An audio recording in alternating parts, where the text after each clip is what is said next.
High বন্ধুরা, কেমন আছো? আমি তো বেশ ভালো আছি। আবার একটা নতুন ব্লগ নিয়ে চলে এসেছি। নতুন একটা দিন, নতুন একটা ব্লগ। তো তোমাদেরকে আমার চ্যানেলে স্বাগত জানাই নতুনভাবে। তো এই সকাল থেকে আজকে ব্লগটা স্টার্ট করতে পারিনি, দুপুর হয়ে গেল স্টার্ট করতে। তো আমি স্নান করলাম আর কি একটু আগেই। তো স্নান করলাম, তারপরে বুনুর ভাত খাওয়া হয়ে গেছে, আমার এখনো ভাত খাওয়া হয়নি। রান্না টান্না করলাম, বাবার যে সমস্ত কাজ ছিল সেগুলো সমস্ত কিছু করলাম, কারণ বাবার যেহেতু কাজের চাপ থাকে ওই জন্য আর সকাল থেকে ব্লগটা স্টার্ট করতে পারি না। ওই জন্য দুপুর থেকে আমাকে ব্লগটা স্টার্ট করতে হচ্ছে, সমস্ত কাজকর্ম বাবার সব কিছু গুটিয়ে আর কি। তো ওই ফাঁকে আমাকে রান্নাটাও করে নিতে হয়, ওই জন্য কী করছি কীভাবে কী করছি সেগুলো কিছুই তোমাদের সাথে শেয়ার করে উঠতে পারছি না। তো আজকের দিনটা একটু চাপ ছিল, কালকে থেকে চাপটা একটু কমে যাবে। তো তখন আবার আমি সকাল থেকে এটা স্টার্ট করার চেষ্টা করব। তো চান করলাম, এবার আমি ভাত খাবো। তো ভাতটা খাই, তারপরে আজকে আমি ঠিক করেছি যে তোমাদেরকে আমার স্কিন কেয়ার দেখাবো, যে আমি কিভাবে মানে স্নান করার পরে আমি কি কি ইউজ করি মুখে, সেটাই দেখাবো আজকে। তো ভাতটা খেয়ে আসি, তারপরে আমি ব্লগটা কন্টিনিউ করি। আজকে আমি বেশি কিছু করতে পারিনি। তো আজকে শুধুমাত্র পটল সেদ্ধ, কুমড়ো সেদ্ধ, আলু সেদ্ধ, ডাল আর আতপ চালের ভাত করেছিলাম, গোবিন্দভোগ চালের। আমার ভাত খাওয়া হলো। রান্নাঘরে কিছু কাজ আছে, কারণ রান্না করতে করতে আমি ছানা করেছিলাম, তো ছানাটা ছাঁকতে হবে। তারপরে তোমার রাত্রে আজকে ভাবছি দেখি পাস্তা করব, সেই জন্য পাস্তাটা আমি সেদ্ধ করে রেখে দেবো। তো আমি এখানে পাস্তাটাকে সেদ্ধ করতে দিয়েছি। পাস্তাটা সেদ্ধ হয়ে গেলে এটাকে আমি ছেঁকে এখন রেখে দেব। তো তারপরে আমি রাত্রে খাওয়ার আগে সেটাকে ঠিকঠাক করব। পাস্তাটা আমি সেদ্ধ করে এলাম, তো রাত্রে খাওয়ার সময় ঠিকঠাক করে নেবো, এখন কিছু করবো না। তো এখন দেখি কি করব, খানিক ছবি টবি আঁকবো। আমার মানে বাবার যে ব্যবসা, সেই ব্যবসায় যে স্ট্যাম্প পেপারগুলো হয় আর কি, সেগুলোর জন্য চালান করতে হয়। তো সেই চালানের ডেট ছিল আজকে। তো আমার বাবার হয়ে একজন গিয়েছিল সে কাজটা করতে, তো সেই এসেছিল। তো এখন আমি সেই জিনিসগুলো সমস্ত কিছু গুছিয়ে গেছি আর রাখবো, তবেই আমি বসতে পাবো। এখানে সমস্ত বাবার কাগজপত্র, ফাইল, তারপরে মানে আমাকে বাবা যে সমস্ত কাজগুলো বুঝিয়েছে তার নথি নথি বা যাই বলো এইখানে ফাইলে ভরা আছে। তারপরে তোমার ওই যে বললাম যে চালান দিতে গেছিলো যে ভাইটা, সেই ভাইটা এই কাগজগুলো আমাকে দিয়ে গেল, যেগুলো আমি এই ফাইলের মধ্যে এখন ভরে রাখবো। বাবা ফিরে এলে আমাকে সমস্ত কিছু বোঝাতে হবে। তো এই যে এটা হচ্ছে আমার খাতা, যেখানে আমি সমস্ত কিছু হিসাব করে রাখছি। হিসাব না করলে পরে তোমার সমস্ত কিছু গোলমাল হয়ে যাবে। আর এইগুলো হচ্ছে বাবার কাগজ, ঠিকঠাক করে নেবো, তারপরে আমি খানিক বসতে পারবো, ব্যাস। তো এই কাজগুলো খানিক করে নিই তাড়াতাড়ি। আমি তোমাদেরকে বললাম যে ভাতটা খেয়ে এসে আমি দেখাবো যে আমি চান টান করে কি মুখে মাখি। তো প্রথমত আমি টোনার বা মানে অন্য কিছু সানস্ক্রিন এগুলো কিছু ইউজ করি না। আমার অতিরিক্ত ক্রিম মাখলে মুখে ব্রণ হয়, তার জন্য আমি সবসময় ক্রিম মাখার আগে এই যে বরফ ইউজ করি। এটাকে আমি বাটিতে প্রত্যেকদিন রাত্রে জল জমতে দিই, আর সেই জলটা তোমার বরফ হয়। আর সেই বরফটাকে আমি তোমার ঘুম থেকে উঠে যদি সময় পাই তো লাগাই, নয়তো লাগাই না, না হলে চান করার পরে আর রাত্রে ক্রিম মাখার আগে লাগাই, মানে এটাকে লাগাই, তারপরে আমি তোমার ক্রিম মাখি। এরকম কোনো নির্দিষ্ট ফেস ওয়াশ নেই যে এটাই আমাকে ইউজ করতে হবে। ব্রণ হচ্ছিল বলে আমি জয়ের একটা নিম ফেস ওয়াশ আমি পরে তোমাদেরকে দেখাবো, এখন আমার কাছে সেটা শেষ হয়ে গেছে, তো ওইটা ইউজ করছিলাম। তারপরে গরমে ময়েশ্চারাইজার মাখতে পারি না, কিন্তু ময়েশ্চারাইজার না মাখলে স্কিনটা ঠিক থাকে না বলে আমাকে মাখতে হয়। ওই জন্য আমি এখন কিছুদিন ধরে লোটাসের এই ক্রিমটা, এই ডে ক্রিমটা ইউজ করছি। এটা যে প্যাকেজটা আছে ডে নাইট আর একটা ফেস ওয়াশ, তো এটা ইউজ করছি। তো এই যে ক্রিমটা নতুনই আমি ওপেন করেছি, ওই জন্য একটু মতন শেষ হয়েছে। তো এটা আমি বুনু দুজনেই ব্যবহার করি।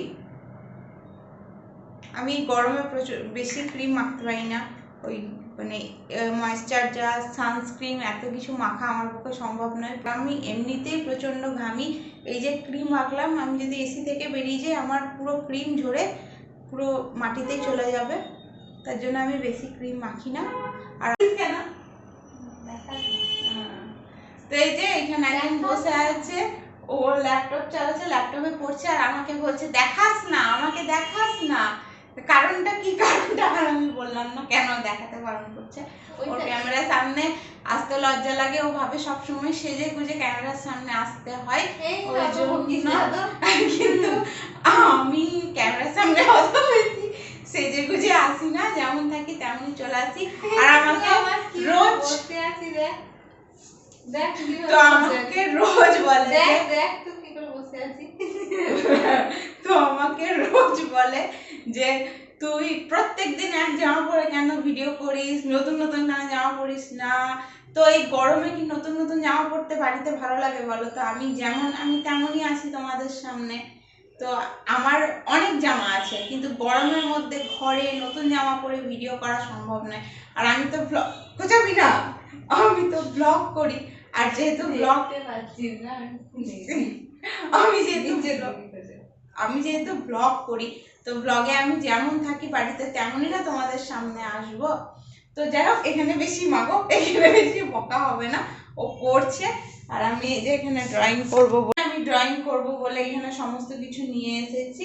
আর বাবা মা যেহেতু নেই, সেহেতু বাবা মাদের বিছানাপত্রগুলো সবকে এখানে ঢাকা দিয়ে এক জায়গায় জড়ো করে রেখে দিয়েছি ঘরে। বাইরে মেঘ লেগেছে, প্রচন্ড মেঘ লেগেছে বাইরে, আকাশটা দেখতে খুব সুন্দর লাগছে। সন্ধে দেওয়া কমপ্লিট হয়ে গেছে, বুনু ঠাকুর ঘরের সন্ধেটা দিয়ে দিয়েছে। আমরা এবার চা খাবো।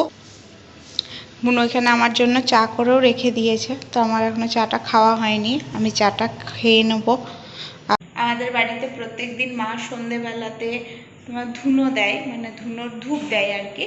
তো সেটা মা নেই বলে এখন কদিন থেকে আমারও কাজের চাপ ছিল বলে আমি দিতে পারিনি। তো দেখি আজকে যদি হয় তো দেবো।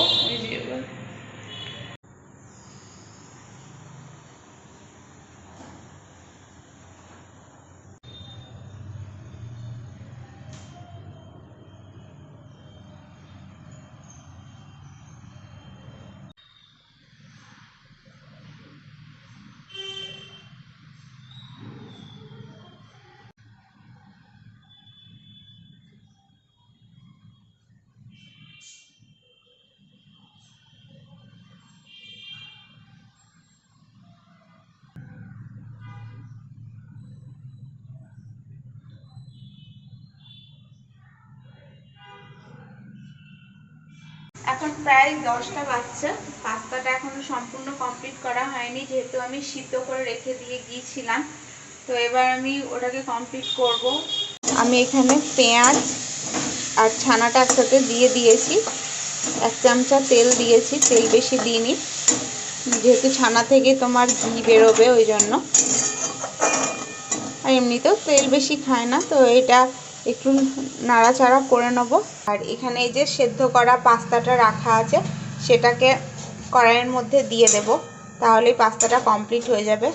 ছানাটা আর পেঁয়াজটা বুনু একটু নাড়াচাড়া করছে, আস্তে পড়ে যায় না, নাড়াচাড়া করছে। ও একটু ভাজা ভাজা হয়ে যাক, তারপরে আমি পাস্তাটা ঢেলে দেবো। পাস্তা সেদ্ধ করার পরে একটা কেমন তেল তেলে একটা ভাব হয়, যে কারণে তেল বেশি লাগে না। আমরা যেহেতু তেলে কমই খাই, তো জাস্ট 1 চামচা তেল দিয়েছি, ছানাটা দিলাম আর পেঁয়াজটা দিলাম, নাড়াচাড়া করে নেবো, দিয়ে নামিয়ে নেবো, তাহলে আমাদের পাস্তাটা কমপ্লিট হয়ে যাবে। তো এই যে এটা হচ্ছে আজকে আমাদের পাস্তা। আর আমরা এরকম পাস্তাই খাই, অল্প তেল দিয়ে, সাদা সাদা, বেশি সবজি দিয়ে খেতে মানে ভালো লাগে, কিন্তু সবসময় খেতে ভালো লাগে না। আমি তোর থেকে একটু ডাল, আমাদের খাবার বেড়েছে এখানে, দিনেকার খানিক ভাত তরকারি ছিল, আর এই যে রাত্রের পাস্তা, আর দুধও আছে ওখানে ঢাকা, ওটা পরে খাবো। বুনু তো খেতে বসে গেছে, আমি খেয়ে নিই, খেয়ে উঠে তারপরে আবার তোমার সাথে কথা বলছি। খাওয়া দাওয়া করলাম, তারপরে মুখে ফেস ওয়াশ করলাম, ফেস ওয়াশ করাও কমপ্লিট হয়ে গেল। আর ভাবলাম যে তোমাদের সাথে দিনের স্কিন কেয়ারটা আমার শেয়ার করেছি, যে আমি কি মাখি না মাখি, তো রাত্রেরটাও আজকেই শেয়ার করব। তো সেম দিনে আমি যা করেছিলাম রাত্রেও আমি তাই করব। তো আমি এই জন্য বরফটা নিয়ে এসেছি, বরফটা এখনো লাগাইনি। এই যে বরফটা নতুন করে জমতে দিয়েছিলাম, দিনেকারটা শেষ হয়ে গেছে, তো এই বরফটা আমি আগে লাগিয়ে নিই, তারপরে আমি ক্রিমটা তোমাদেরকে দেখাচ্ছি। তো আমি এই যে জলটা মুছে নিয়েছি, আর আমার গালগুলো পুরো লাল হয়ে গেছে। তো রাত্রে আমি এই যে লোটাসের এই ক্রিমটা মাখি, এটা লোটাসের নাইট ক্রিম। এটা একটা লাইট ওয়েট ময়েশ্চারাইজার রাতের জন্য, বেশ ভালো।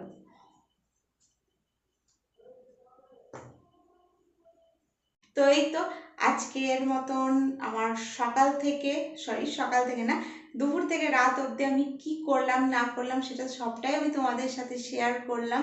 তো আজকের ব্লগটা আমি এখানেই এন্ড করছি। যদি আমার ব্লগটা ভালো লেগে থাকে তাহলে অবশ্যই তোমরা লাইক করো, কমেন্ট করো, আর অবশ্যই তোমরা জানিও যে আর কি ধরনের ভিডিও আমার কাছ থেকে দেখতে চাও।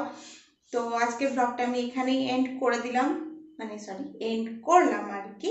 তো আবার একটা নতুন ব্লগ নিয়ে নেক্সট দিন দেখা হবে তোমাদের সাথে। নতুন দিন নতুন ব্লগ, আমার সাথে থেকো আর আমার পাশে থেকো। তো বাই। আমার চ্যানেলটাকে অবশ্যই সাবস্ক্রাইব করে দিও, ভুলে যেও না যেন। তো পাশে একটা বেল আইকন আছে, সেটাকেও ক্লিক করো, তাই আমি যখন ভিডিও ছাড়বো তোমাদের কাছে সঙ্গে সঙ্গে নোটিফিকেশন চলে যাবে। টাটা।